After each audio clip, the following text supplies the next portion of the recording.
Assalamualaikum warahmatullahi wabarakatuh. Alhamdulillahirrahmanirrahim. Hari ini kita akan melanjutkan materi sosiologi yang ketiga ya. Yang kedua kita lewat saja soalnya materinya saya rasa tidak terlalu dibutuhkan. Jadi kita langsung ke materi ketiga. Jadi sosiologi di sini kita akan mempelajari tentang individu dan kelompok masyarakat. Nah, karena apa? Karena kembali lagi sosiologi itu kan mempelajari tentang hubungan sosial ya. Jadi kita bahas dulu individu. Individu salah satu hal yang penting dalam bersosial gitu. Nah, ini unit 1 judulnya aku di antara kalian. Nah, jadi yang dimaksud individu adalah aku di antara kalian gitu. Kita nggak bisa menyebut individu jika emang manusia cuma satu. Kalau misalnya manusianya satu, nggak bisa. Nggak gitu deh. Jadi gini, individu itu kita, satu orang. Kalau masyarakat itu kan kelompok masyarakat, berarti ada lebih dari satu individu gitu. Kalian juga pasti paham lah apa yang dimaksud dengan individu. Nah, masalahnya yang harus dibahas di sini adalah individu itu mempunyai latar belakang. Ini yang harus kita ingat. Individu ini mempunyai latar belakang, baik itu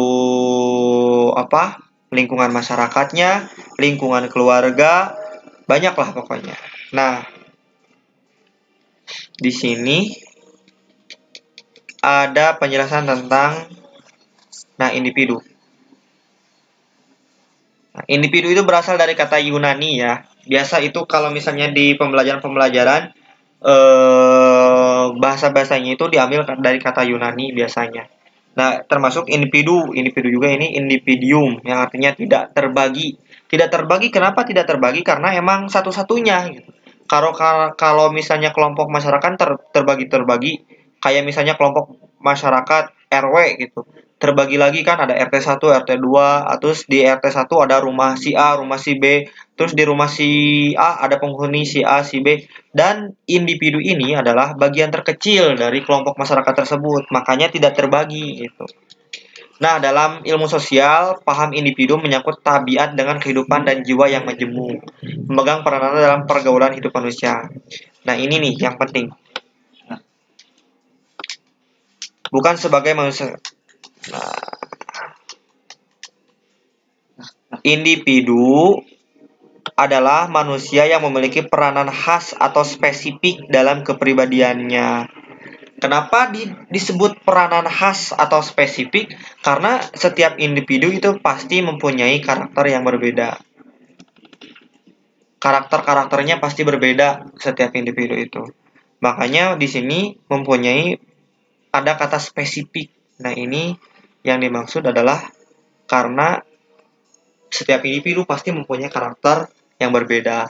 Adapun karakter yang misalnya sama, pasti ada perbedaan dari setiap individu. Nah, dan di sini ada peranan khas. Peranan khas ini seperti misalnya ada ayah yang berperan sebagai kepala keluarga, ibu yang berperan sebagai ibu, anak yang berperan sebagai gitu. Nah, itu adalah peranan khas yang menjadikan individu itu berbeda-beda, setiap individu beragam. Nah, dan terdapat 3 aspek dalam individu.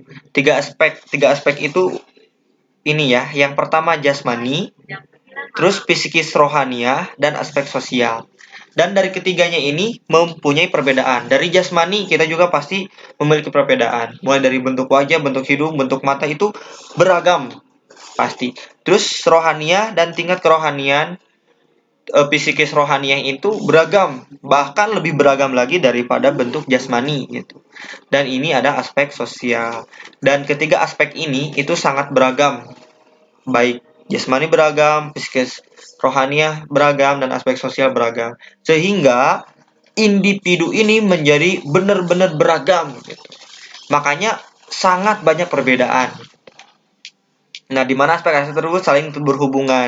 Apabila salah satu rusak, maka akan rusak aspek yang lainnya. Nah, kata berhubungan ini begini. Jadi, keragaman jasmani di diri si A misalkan, dan keragaman jasmani di diri si A, dan gini, keragaman jasmani di diri si A itu berhubungan dengan keragaman psikis rohaniah si A, dan berhubungan juga dengan aspek sosial si A, sehingga dalam hubungan antara ketiga aspek tersebut menjadikan individu yang khas, yang benar-benar beda dari individu-individu lainnya gitu. Makanya nggak bisa, walaupun anak kembar sekalipun itu pasti mempunyai perbedaan karena terlalu banyak yang beragam, mulai dari jasmani, rohani, sosial, itu terlalu banyak keragaman gitu. Dan keragaman itu terbentuk seiring berjalannya waktu mereka hidup, mulai dari kecil, cerita yang mereka alami, misalnya si kaya dan anak si miskin pasti beda. Beda apa? Beda pengalaman, beda pengetahuan, beda gizi, beda banyak, pokoknya beda. Sehingga tumbuh kembangnya itu bakal beda gitu. Baik dari karakter, jasmani, terus apa? Psikis, itu pasti sangat berbeda. Itulah kekhasan individu. Makanya individu ini beragam gitu. Dan itulah salah satu alasan kenapa kita harus menghormati individu yang lain. Meskipun misalkan gini ya, meskipun misalkan kita dari suku Sunda dan ada orang yang di suku Jawa gitu. Itu harus kita hargain karena bukan dilihat dari Sunda atau Jawanya, tapi dari keragaman individu kita pun harus memaklumi, harus apa? Menghargai gitu, bahwa emang individu itu berbeda.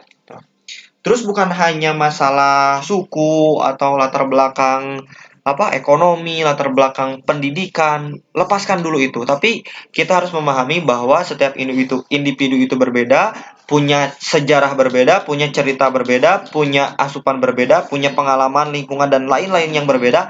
Maka setiap perbedaan itu harus kita hormati gitu.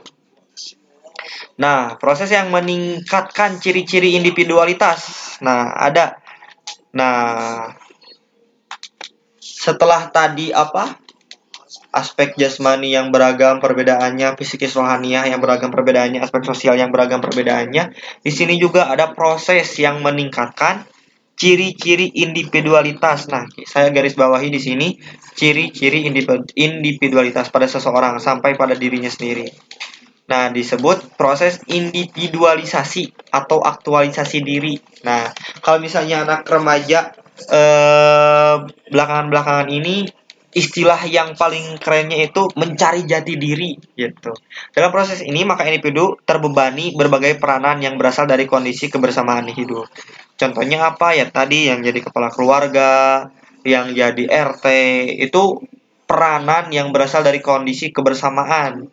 Kebersamaan ada yang harus jadi RT, kebersamaan ada yang harus jadi kepala keluarga, kebersamaan bersama lingkungan Karang Taruna ada yang harus menjadi ketua Karang Taruna, ada yang harus jadi apa?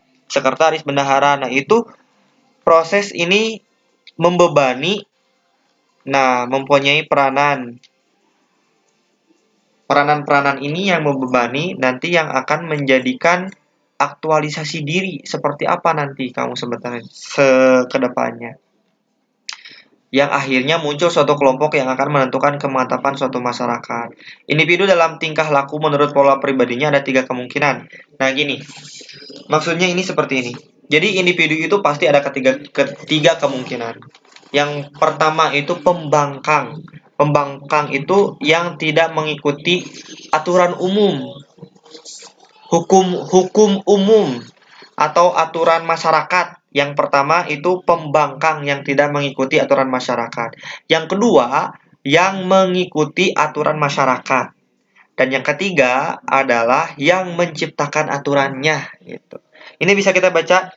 Pertama, menyimpang dari norma kolektif. Nah, dari norma kolektif itu yang tadi ya, yang saya maksud tadi. Yang kedua adalah takluk terhadap kolektif. Yang kedua yang saya maksud adalah yang mengikuti aturan masyarakat. Dan ketiga, mempengaruhi masyarakat. Nah, ini yang membuat masyarakat yang biasanya mempunyai pengaruh-pengaruh. Seperti misalnya para anggota dewan, DPR, terus para RT, RW itu yang menjabat, ini biasanya di posisi ketiga yang mempengaruhi gitu. Dan masyarakat biasa atau masyarakat yang lain yang memilih bekerja itu takluk terhadap kolektif, mengikuti aturan umum. Dan ada nih yang menyimpang dari norma kolektif. Itu pasti individu cuman itu, tiga kemungkinannya. Apakah kita akan menempatkan diri kita sebagai orang yang menyimpang atau orang yang mengikuti aturan, atau yang ketiga yang apa? Yang membuat aturan itu, yang mempengaruhi aturan gitu. Nah, ini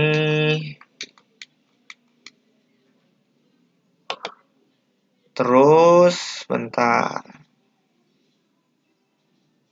Nah, individu tidak akan jelas identitasnya tanpa adanya satu masyarakat yang menjadi latar individu tersebut. Hal tersebut ditandai pada saat individu tersebut berusaha menempatkan perilaku pada dirinya sesuai dengan norma dan kebudayaan lingkungan tersebut. Seperti di Indonesia, individu menjunjung tinggi perilaku sopan santun dan beretika dalam bersosialisasi. Nah, karena di Indonesia itu masyarakatnya dominan orang yang sopan santun, maka individu yang berkembang di Indonesia akan mengikuti norma-norma yang berlaku di Indonesia.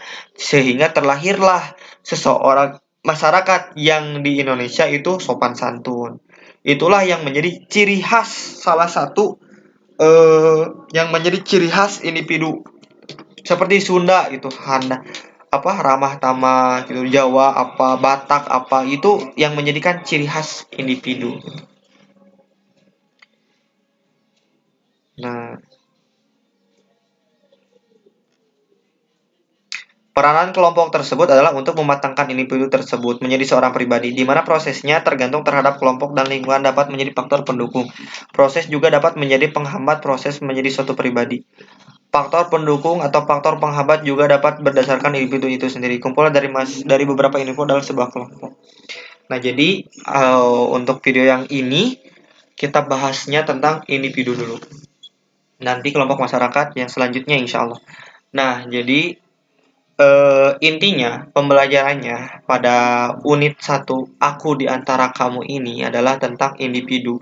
Dan yang harus kita garis bawahi, kita harus memahami bahwa individu ini mempunyai ciri khas yang berbeda-beda gitu.